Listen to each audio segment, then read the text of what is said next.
자, 오늘부터 말라기 공부하겠습니다. 우선 말라기라는 말은 남자분들 군대에서 제일 부러웠던 보직이 뭡니까? 각자 뭐 다를 수 있겠지만 저는 전령이 제일 부러웠어요. 매일 가방 메고 바깥 세상을 마음껏 왔다 갔다 구경하는 전령이 제일 부럽더라고요. 왜냐하면 저는 당번병이었거든요. 그러니까 스트레스가 장난이 아니었어요. 이 나의 사자, 말라기라는 뜻인데, 나의 사자라는 말은 하나님의 전령이라는 뜻입니다. 하나님의 전령. 그런데 오늘 본문을 보니까 여호와께서 말라기를 통하여 이스라엘에게 말씀하신 뭐죠? 경고. 조금 느낌이 안 좋죠. 부정적이고. 근데 이 경고라는 말이 꼭 그런 것만은 아닙니다. 두 가지 의미가 있는데, 첫째는 이 선지자에게 향한 의미가 있어요. 이게 무거운 것을 들어서 옮긴다, 나른다, 그런 의미가 있어요. 그러니까 뭔가 지금 말라기 선지자를 통해서 하나님이 백성들에게 말씀하고 싶은 내용은 굉장히 좀 무거운 내용이에요. 행복하고 가볍고 즐거운 내용보다는 뭔가 지금 무거운 내용이에요. 그 역할을 맡았으니 선지자의 심정은 무겁겠죠. 그런데 이 경고는 단순히 위협하고 재앙을 말하기 위한 경고로 그치는 것이 아니라 결국은 이 백성을 살려내고 고쳐내기 위한 경고였어요. 그러니까 백성들 쪽에서는 희망과 궁극적인 소망을 담은 경고고, 그러나 그것을 전해야 되는 선지자의 입장에서는 굉장히 무거운 내용이에요. 뭔가 좀 언밸런스죠? 근데 들어보면 이게 그래서 이 경고라는 표현 속에 그런 이중적 의미가 담아져 있었겠구나, 이해가 될 겁니다. 오늘은 어차피 좀 서론을 해야 되니까 몇 가지 좀 백그라운드에 대해서 설명을 드리겠습니다. 그래서 이 선지자는 언제 활동했던 선지자냐? 자, 우리 지난주까지 학개서를 마쳤습니다. 근데 학개는 주로 역할이 뭐였어요? 백성들의 무너진 마음에 불을 질러서 무너진 성전을 회복하고 재건하는 삽을 다시 들게 한 그런 역할을 맡았던 선지자예요. 너희가 이러고 있어서는 안 된다. 15년 동안 중단되었던 성전 재건 역사를 다시 불을 지펴서 완성을 해냅니다.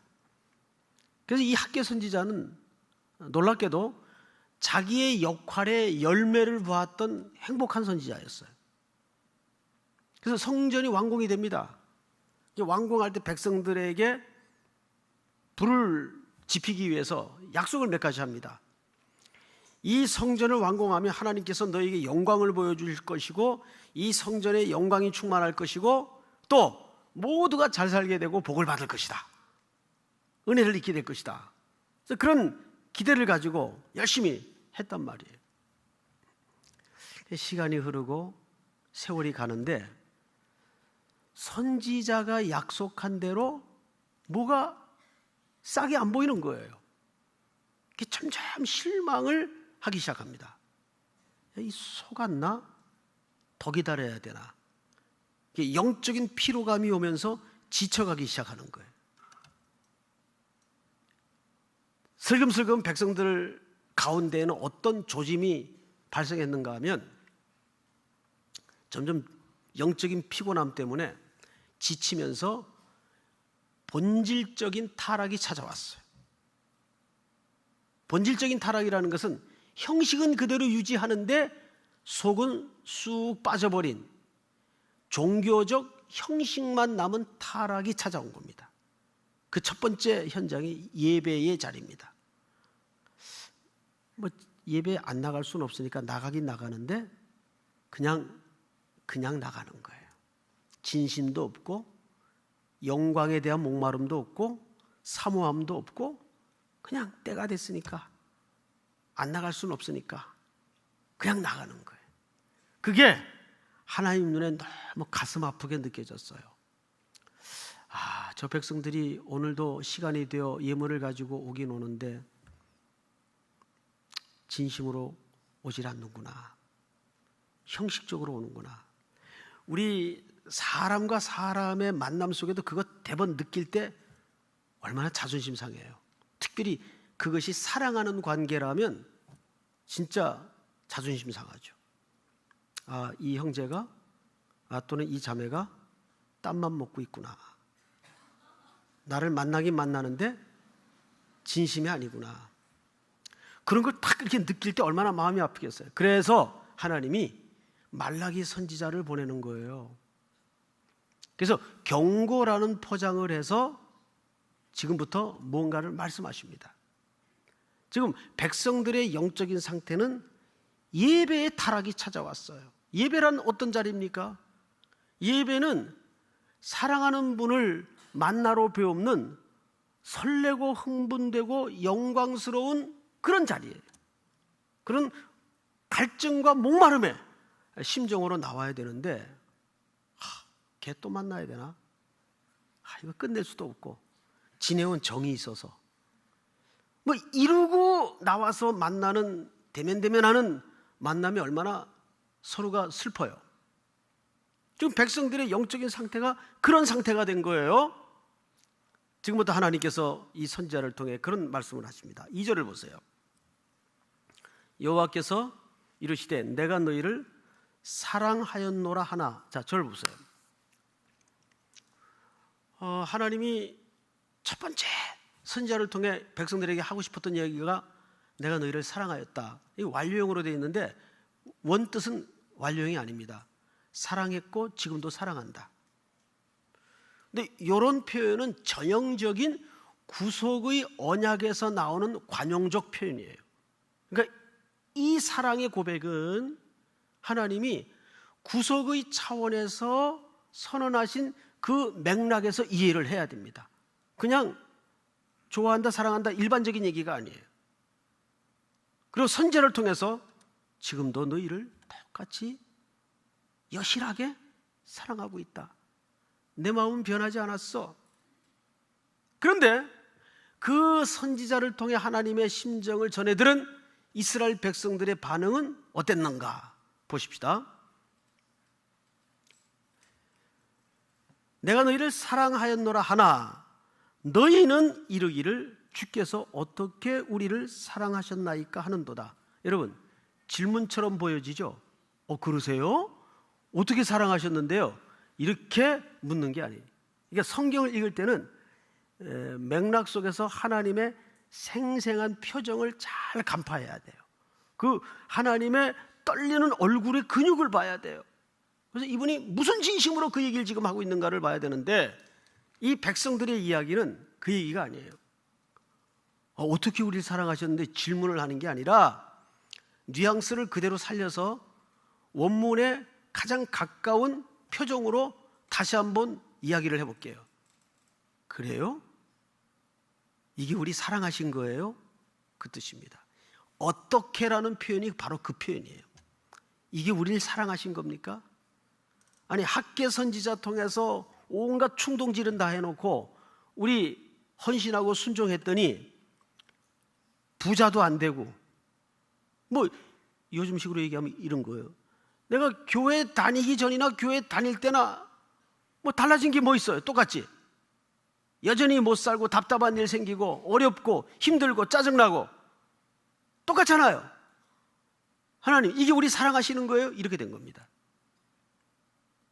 이게 우리 사랑하시는 거예요? 그러니까 이것은 질문 겸 항변이에요. 근데 하나님 뭐라 그랬죠? 내가 전에도 사랑했고 지금도 너희를 여전히 사랑한단다. 하나님 이게 우리 사랑하시는 거예요? 이렇게 된 거예요. 삐진 자매처럼. 이때 하나님께서 그 얘기를 물끄러미 들으시더니 그 사랑을 이제 설명합니다. 어떻게 사랑했냐 하면 하고 어떤 주제를 하나 꺼내요. 주제. 그 주제를 한번 보십시다. 나 여호와가 말하노라. 에서는 야곱의 형이 아니냐. 그러나 내가 야곱을 사랑하였고. 시작.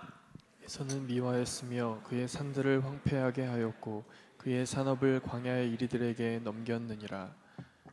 근데 오늘 찬양대 어떻게 오늘 이 주제가 나올 줄 알았어요? 오늘 너무 찬양이 적실해서 설교 전에 제가 확 은혜를 받아버렸어요. 예. 오늘 찬양대원들 노래한 그 스토리가 그대로 여기 지금 담아져 있는데 하나님이 이렇게 이제 설명을 시작하는 겁니다. 내가 너희 사랑한단다. 지금도 사랑한다. 치, 이게 사랑하는 거예요? 뭐가 달라진 게 있어요? 자, 그렇다면 분명히 하나님의 사랑과 백성들이 기대했던 사랑에는 간격이 벌어진 거예요. 뭔가 지금 시선이 안 맞은 거예요, 서로. 이거를 하나님이 간격을 메꾸고 이해시키기 위해서 꺼내놓은 주제가 에서와 야곱의 이야기예요. 그런데 에서는 형이죠. 내가 그럼에도 불구하고 야곱은 사랑하고 에서는 미워했단다. 자, 야곱을 사랑했다는 말은 억지로라도 이해가 돼. 근데 이해가 안 되는 말이 에서를 미워했대요. 자, 이거를 우리가 감정선에서 이해를 하면 큰일 납니다. 해석이 안 돼요. 이건 감정선에서 표현한 문장이 아니고 이 문장을 이해하기 위해서는 조금 다른 성경을 몇 군데 보십시다. 우리 창세기 25장. 자, 자막을 보세요. 자막. 서비스가 있습니다. 오늘 여호와께서 그에게 이르시되 두 국민이 네 태중에 있구나. 네 민족이 네 북중에서부터 나누이리라. 이 족속이 저 족속보다 강하겠고 큰 자가 어린 자를 섬기리라 하셨더라. 그 해산 기한이 찬즉 태에 쌍둥이가 있었는데 먼저 나온 자는 붉고, 에서를 얘기해죠. 그 에서라는 말이 사실은 붉다 또는 에돔이라고도 하죠. 다 붉다라는 뜻입니다. 전신이 털옷 같아서 이름을 에서라 하였고.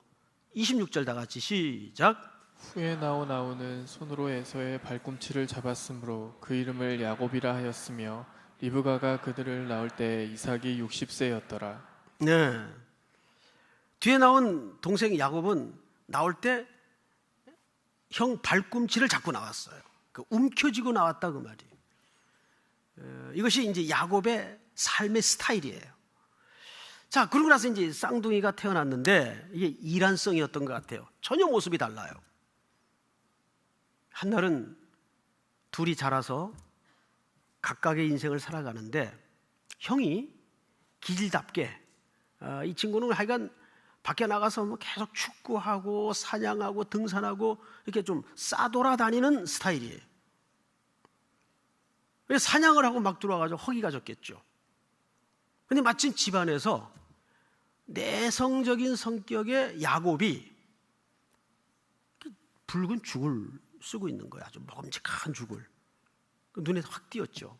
군침이 확 돌았단 말이죠. 야, 그거 나 좀 먹자. 그럼 보통 이제 저 같으면 형 먼저 먹어. 나 또 만들면 돼. 이렇게 얘기를 충분히 했을 텐데, 이야, 어떻게 그 순간에 그런 거래를 위한 머리가 돌아가는지 모르겠어요. 근데 유난히 그렇게 거래에 밝은 친구들이 또 있어요.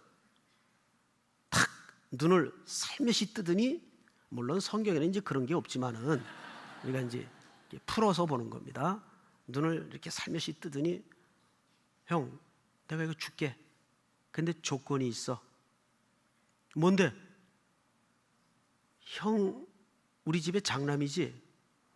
그걸 세상 묻냐? 내가 먼저 나왔지. 그런데 그 장자권 나한테 팔래? 그럼 이거 줄게. 에서가 하도 웃겨가지고, 야, 그 장자권이 뭐 대수냐? 지금 당장 배고파 죽겠는데 너 가져라. 그리고 암묵적인 거래가 이루어져 버렸어요. 둘 사이에. 근데 성경은 그것을 뭐라고 정의를 했는가 하면, 에서는 장자권을 경홀히 여겼더라. 가볍게 여겼더라. 이거는 오늘식으로 해석하면 이런 겁니다. 야곱은 물론 방법은 틀렸어요. 이런 야비한 자기의 인위적인 방법이 수단이 아니더라도 하나님은 이를 택했습니까? 안 택했습니까? 택했어요. 하나님이 하실 일이었는데 자기가 먼저 나서서 해치워버리고 말았습니다. 그럼에도 불구하고 야곱이 사랑을 입었다는 것은 무슨 뜻인가 하면,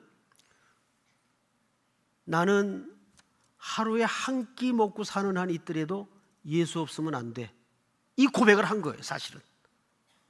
그런데 에서는 뒤집은 고백을 한 거예요. 야, 배고파 죽겠는데 무슨 예수가 밥 먹여주냐, 이렇게 한 거예요. 무슨 말인지 쉽게 이해가 되죠? 이게 중요한 갈림길이었어요. 그런데 이것을 로마서 9장에서는 어떻게 더 자세하게 사도 바울이 해석을 했는가 하면, 9장 띄워주세요. 약속의 말씀은 이것이니 명년 이때에 내가 이르리니 사라에게 아들이 있으리라 하심이라.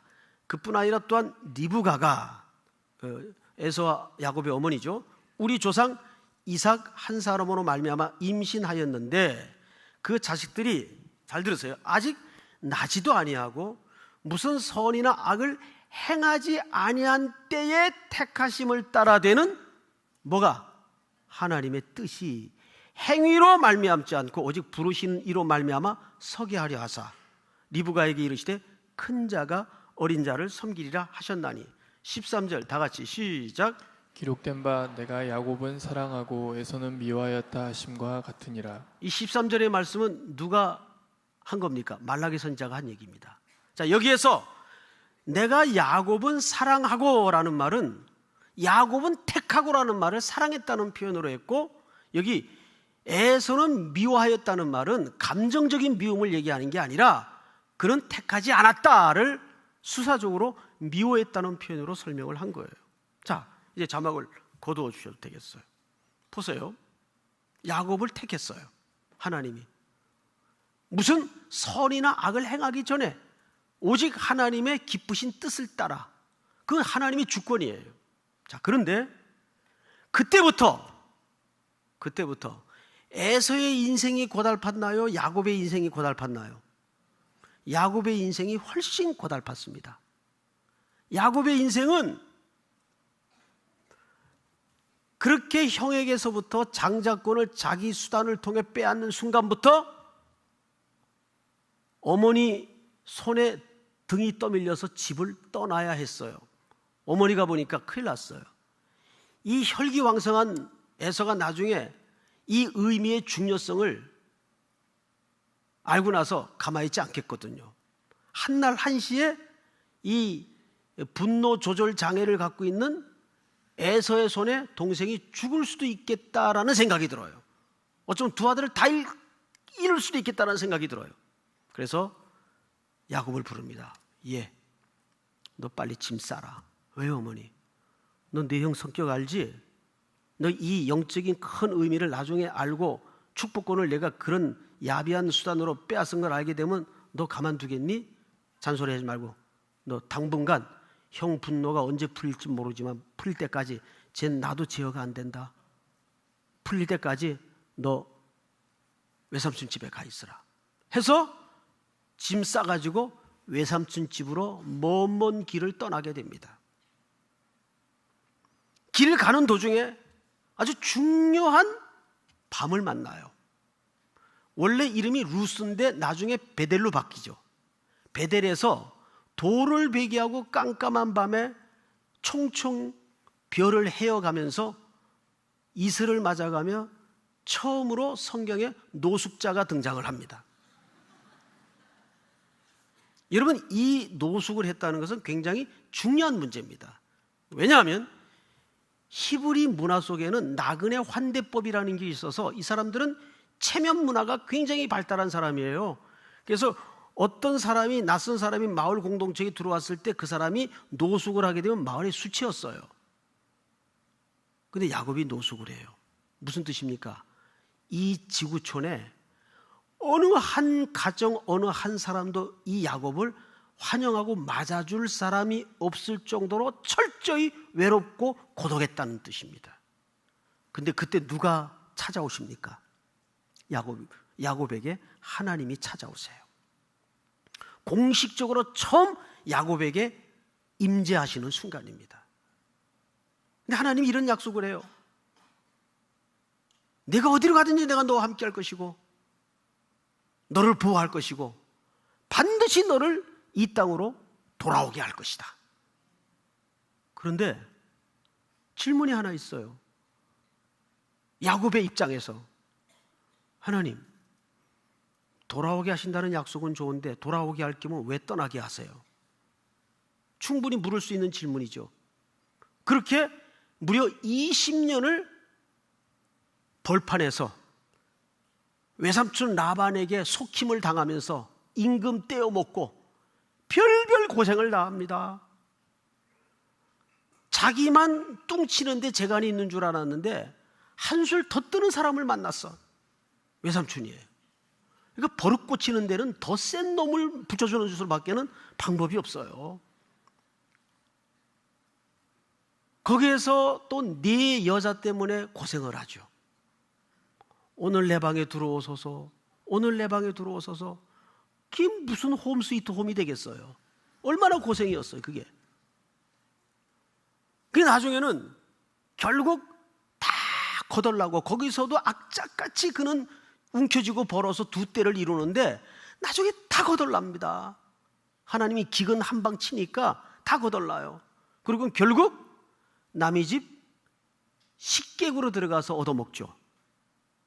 그가 나중에 바로 앞에 서서 중요한 고백 하나를 남기는데, 내 나그네 세월이 우리 조상들에게는 미치지 못하나 내가 눈붙일 겨를 없이 험악한 세월을 보냈습니다. 그래요. 험악한 세월을 보냈대요. 바람 잘 날 없는 세월을 보냈대요. 그러면 이해가 돼요? 아니, 사랑해서 기쁘신 뜻을 따라 택했다면 좀 우리 기대처럼 편안하고 행복하고 좀 쌓고 모으고 높은 자리에서 그러고 살아도 시원찮을 텐데, 우리 교회 실정으로 치자면 간사생활 10년에도 남는 게 없어. 에? 내가 간사 짬밥이 몇 년인데 집사로 20년을 지냈는데도 집을 한번 사보질 못했어. 이런 거예요. 소위 얘기하면 지금 말라기에 등장하는 이스라엘 백성들의 고백 속에 이런 심정과 이런 질문의 응어리가 있는 거예요. 이게 순종한 결과입니까? 하나님, 이게 우리 사랑하신 겁니까?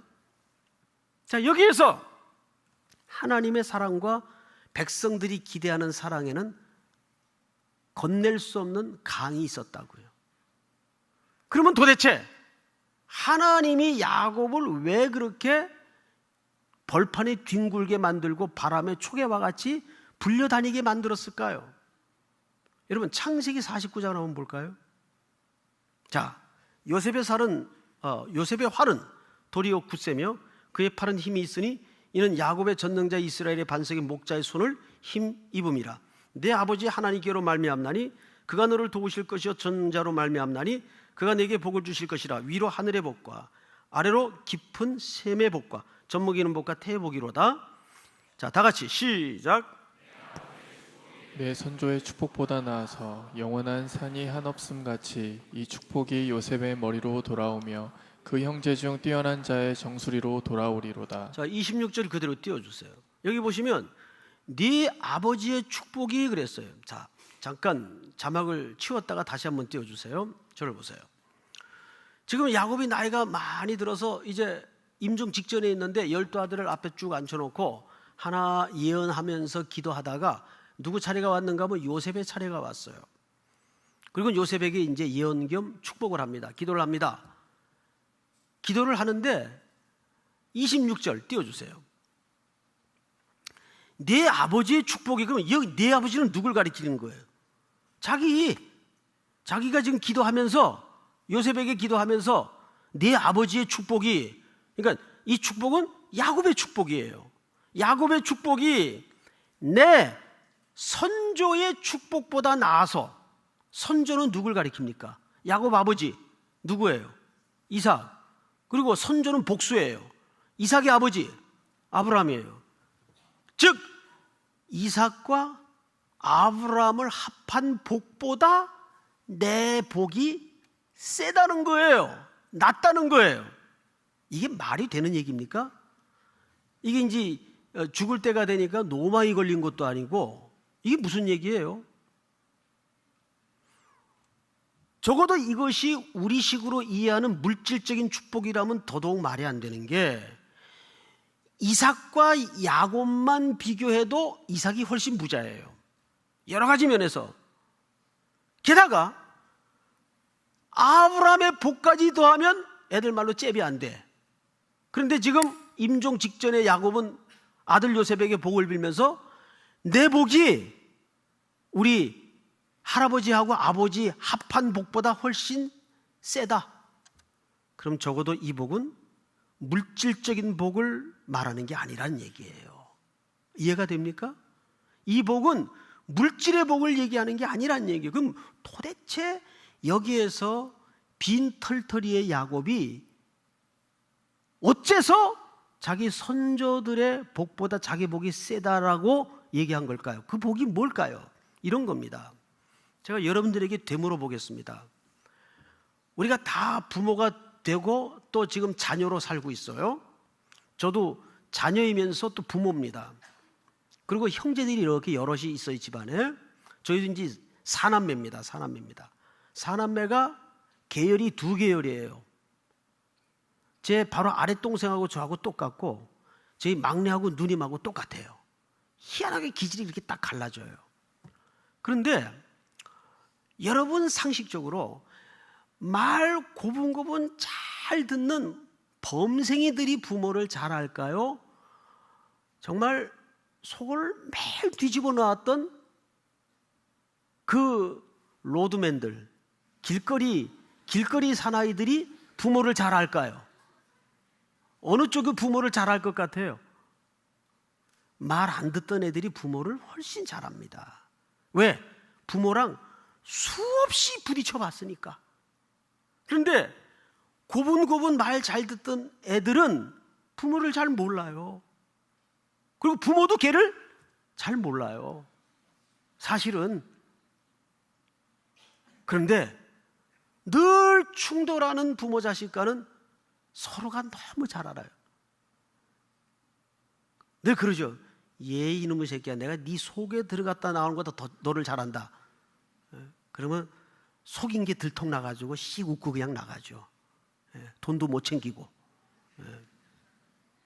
우리 학교 다닐 때 계속 같은 책을 반복해서 청구를 하지 않습니까? 책 사야 된다고. 그거 부모가 몰라요?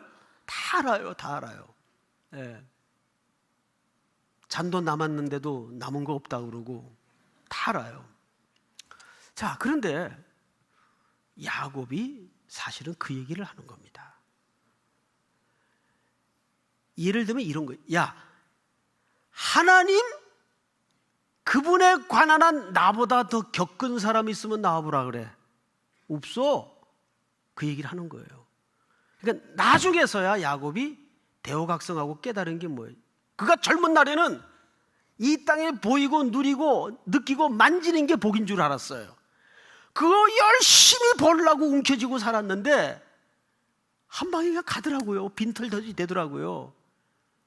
그러면서 그 질기디 질긴 야곱이 조금씩 하나님의 손길에 다루어져 가면서 이스라엘이 되어 가는데 엄청 부딪혀요.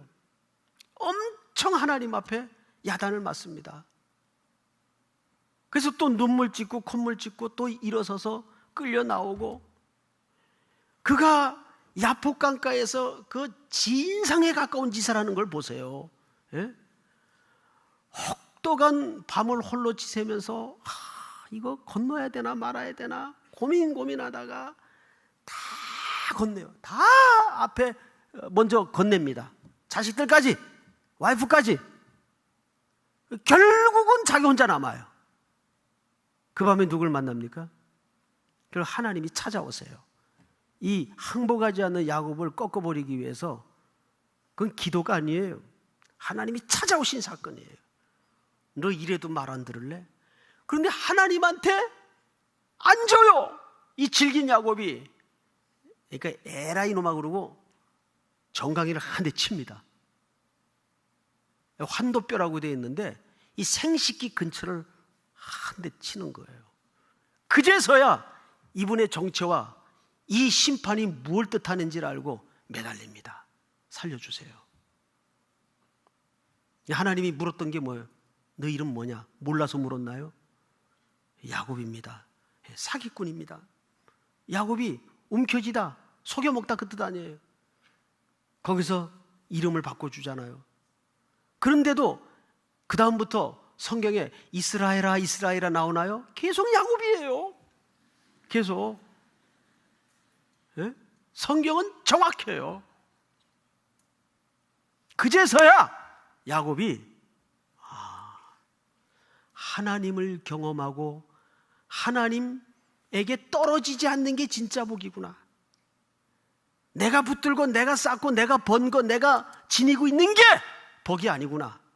하나님과 붙어 있는 게 복이구나. 그래서 우리를 고달프게 만드시는 거예요. 도장 가게 가보세요. 도장 파는데 도장 팔 때 어떻게 파죠? 도장 파는 아저씨가 그 원목을 가운데 놓고 쐐기를 양쪽에 박아요. 움직이지 못하도록. 그것도 마음에 안 놓여서 실로 칭칭 감죠. 흔들어 봐요. 꼼짝 못하게 하고 그 다음에 칼을 딱 뽑아들죠. 그리고는 송, 태, 근 새기기 시작합니다. 어떻게 새겨요? 호흡하고 불어내고 페이퍼로 밀고. 혓바닥이 보였나요? 죄송합니다. 그러면 그 과정이 노래가 나오겠어요? 비명이 나오겠어요? 비명이 나오는 거죠. 그래야 이름이 새겨진다니까요. 이것이 하나님이 사랑하시는 지독한 방식과 인간이 기대하는 사랑의 기대와 차이입니다. 자, 그런데 오늘 말라기 1장 5절을 보세요. 5절 우리 전체가 한번 같이 읽겠습니다. 시작.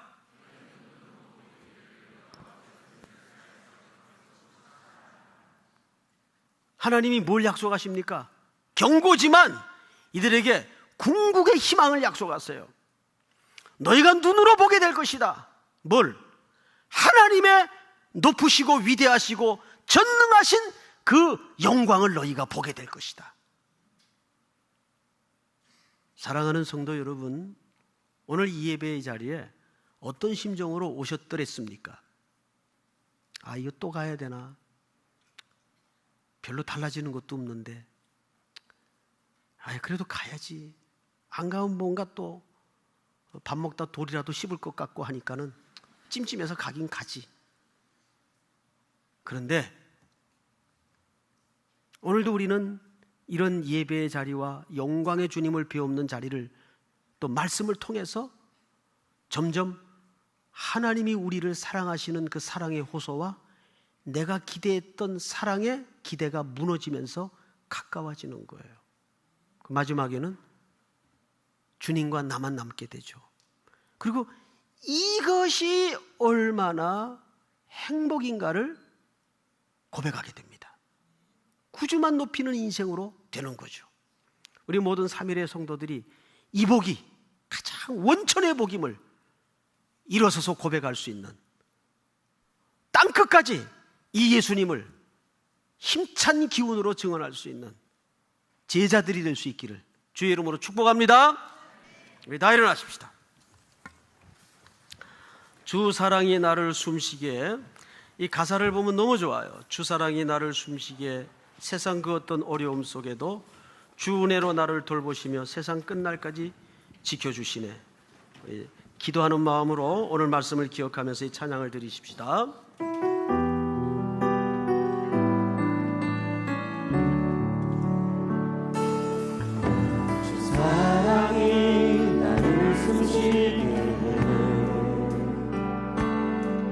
세상 그 어떤 어려움 속에도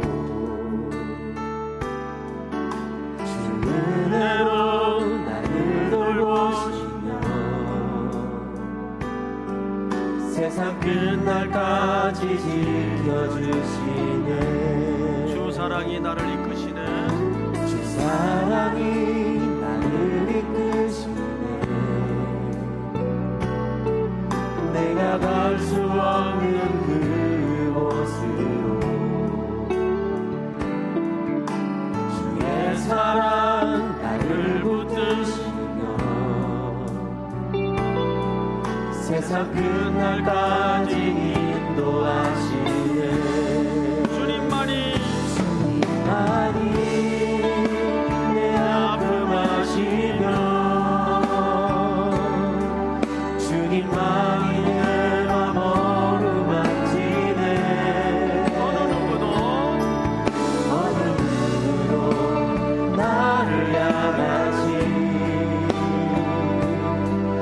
주님의 사랑을 그릴 수 없네. 주님만이 내 능력이시며